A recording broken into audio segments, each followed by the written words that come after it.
laporan polisi yang dilakukan oleh Pak Jokowi beserta 3 orang lainnya, ya kan, berkaitan dengan pasal-pasal dugaan tindak pidana 310 yaitu pencemaran nama baik dan 311 masalah fitnah KUHP lama ya. Tidak pernah terjadi ada perbuatan delik aduan pencemaran nama baik atau fitnah dengan melaporkan terlapor lebih dari 1. Jadi sesuai dengan pasal 1 asas-asas legalitas ya KUHP dan pasal 2 KUHP yang baru ya, bahwa perbuatan pidana apa secara eksplisit yang dinyatakan sebagai pencemaran nama baik atau fitnah itu tidak pernah dijelaskan. Hanya merasa dinyatakan dihina sehina-hinai dan direndahkan serendah-rendahnya seperti itu. Jadi saya katakan bahwa laporan dugaan peristiwa tidak pidana itu tidak jelas. Sehingga itu melanggar ketentuan yang pertama pasal 1 ayat 1 KUHP lama dan KUHP baru juga sama. Kemudian ayat 2 KUHP yang baru.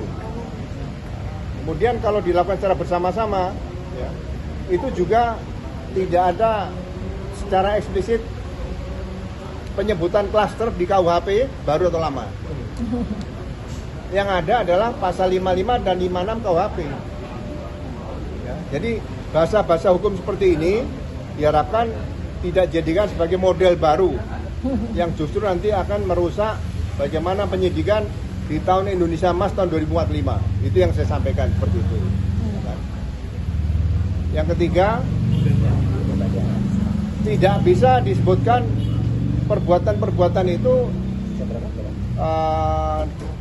dalam beberapa pasal tidak pidana.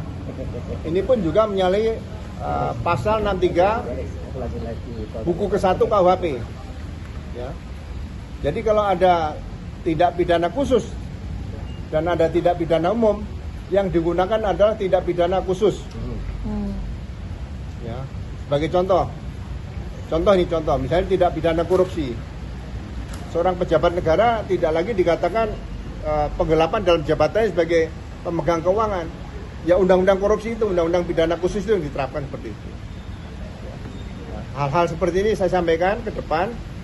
Semoga dengan yang kejadian terakhir yaitu SP3 Saudara Egy Sujana dan Saudara Damai Hari Lubis ya, itu secara tersurat dan tersirat ya, karena mereka melaporkan ya, 4 orang melaporkan 8 orang, berarti penghentian penyidikan juga harusnya diberikan kepada seluruh yang dilaporkan oleh Pak Jokowi dan kawan-kawan tadi. Jadi tidak bisa diambil sendiri 2 orang di SP3 yang lain tidak. Ya. Karena penghentian penyidikan itu walaupun dikaitkan dengan restoratif justice, ya, itu alasannya juga harus jelas. Ya. Saya tidak mengkritisi ke arah apa dasar penghentian penyidikan, tapi selalu dikatakan dengan RJ. Tapi harus jelas RJ dalam rangka apa. Ya.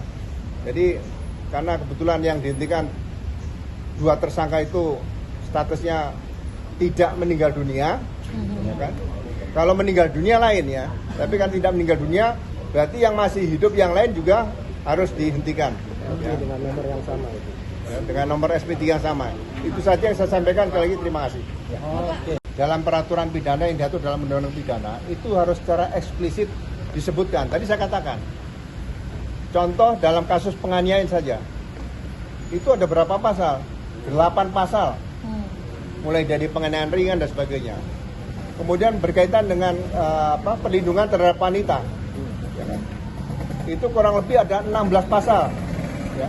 Dari 284 pasal 284 sampai pasal 299. Ya. Jadi jangan main-main dengan KUHP, tidak boleh membuat analogi. Ya. Seperti itu. Ya. Terima kasih. Gunakan hukum acara pidana yang baru. Ya, seperti itu. Maka RJ itu harus dilengkapi dengan ketentuan beracaranya dilengkapi. Ya, tidak bisa menyatakan saya telah datang dan saya tidak maaf, kemudian setelah ketemu jadi RJ itu bukan RJ sebetulnya. Ya. Baru pertemuan saja, baru tingkat awal. Ya. Makanya mudah-mudahan saya berani katakan bahwa tindak pidana yang diduga dilaporkan oleh Pak Jokowi dan 3 pelapor lainnya sebetulnya sejak awal sudah menyalahi asas-asas legalitas ya, KUHP. Pak, berarti itu bisa dibilang alasan Bapak juga menyetujui untuk menjadi ahli di dalam kasus ini?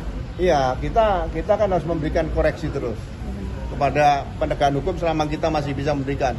Yang kita harapkan kan tahun emas juga penegakan hukum, kedaulatan hukum juga harus ditegakkan selain kedaulatan yang lain ya.